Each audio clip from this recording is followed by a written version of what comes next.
So there's this video making the rounds from it's an absolutely stunning picture of a potential conflict between Iran and the US.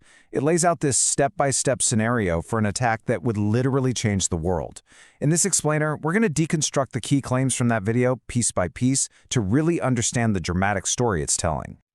Right off the bat, the video sets this really tense mood. It claims that banners with this exact quote have been popping up all over Iranian cities.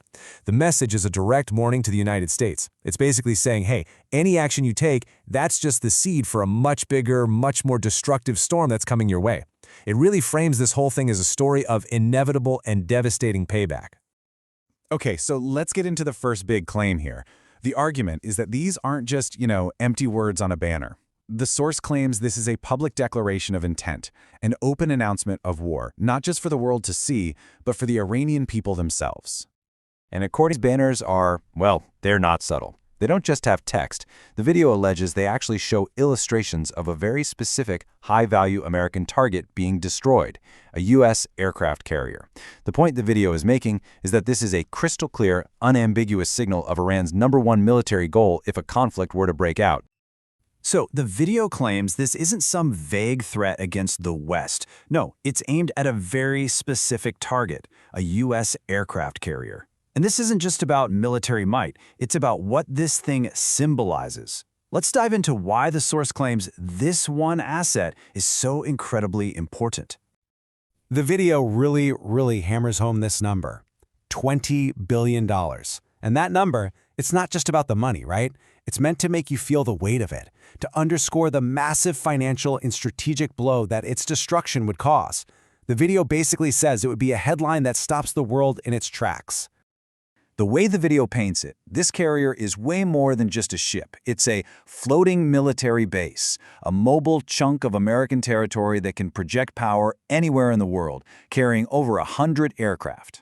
It's framed as the exact tool America uses to project its influence and, as the source puts it, to do its bullying on the world stage.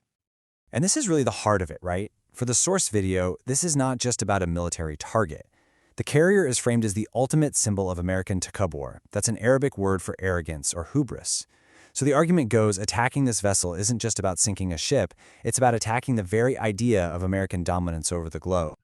Okay. So from that specific target, the video zooms out to look at the bigger picture. It starts to lay out this really complex web of global players, arguing that other world powers have a huge stake in this potential conflict, with all these competing interests that could either help the US or, well, not.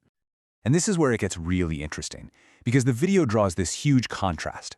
On one side, it claims a power like China would see the carrier's destruction as a lottery ticket, a golden opportunity to finally get the American military out of the South China Sea.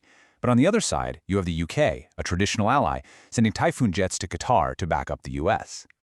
But, and this is a big but in the video's narrative, it spans a lot of time arguing that the UK isn't really in a position to help much at all.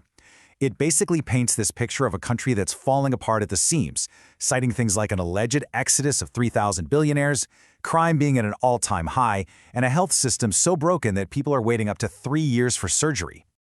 But here's the twist.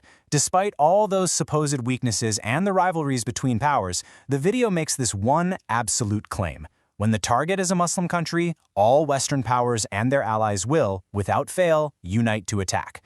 In this telling, it's like an unbreakable law of modern geopolitics. So, okay, this whole thing sets a pretty dramatic stage, right? But it leaves you with a huge question. How could anyone actually destroy a $20 billion target that's defended by some of the most advanced technology on the planet? Well, that brings us to the technological centerpiece of the video's entire scenario. And that brings us to what the video presents as the checkmate move. The claim is that Iran is about to use a weapon it's been holding in reserve, something it has never deployed before. A weapon that it believes will make all of the carrier's incredible defenses totally useless. And here it is. This is the core of the whole military threat the video lays out. It focuses on hypersonic missiles, which it says can travel at over 20 times the speed of sound. The logic, as presented in the video, is pretty straightforward. A target as big and as, well, clumsy as an aircraft carrier just can't move fast enough to get out of the way of something coming at it that fast. Now, there is also a huge political piece to this puzzle. The video claims that, unlike in the past, Iran's leadership is no longer divided.